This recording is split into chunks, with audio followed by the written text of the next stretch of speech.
দ্বিতীয়বার এফডিতে সুদ কমালো পিএনবি, নতুন সুদের হার জানালো এসবিআই।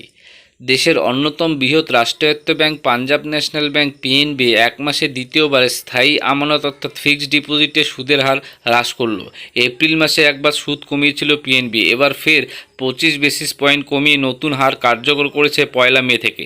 পিএনবির বিজ্ঞপ্তি অনুযায়ী 3 কোটি টাকার কম স্থায়ী আমানতে 7 দিন থেকে 10 বছরের মধ্যে গ্রাহকরা পাবেন 3.5% থেকে 7.1% পর্যন্ত সুদ।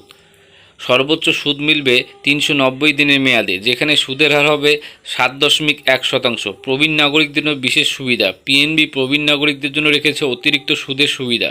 60 থেকে 80 বছর বয়সীদের ক্ষেত্রে 5 বছরের এফডিতে অতিরিক্ত 50 বেসিস পয়েন্ট এবং 5 বছরের বেশি এফডিতে অতিরিক্ত 80 বেসিস পয়েন্ট, অর্থাৎ সুদের হার হবে 4 থেকে 7.6% পর্যন্ত।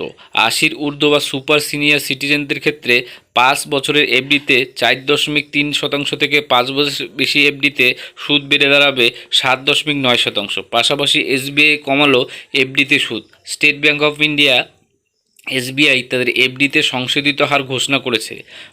1 থেকে 2 বছরের মেয়াদে সাধারণ গ্রাহকরা পাবেন 6.7% সুদ, আগে যা ছিল 6.8।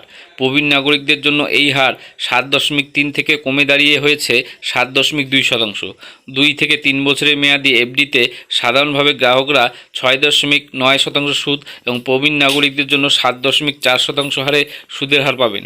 সরকারি ব্যাংকগুলির এই সুদ হ্রাসের সিদ্ধান্ত ছোট সঞ্চয়কারী প্রবীণ নাগরিকদের মধ্যে কিছুটা উদ্বেগ দেখা দিয়েছে।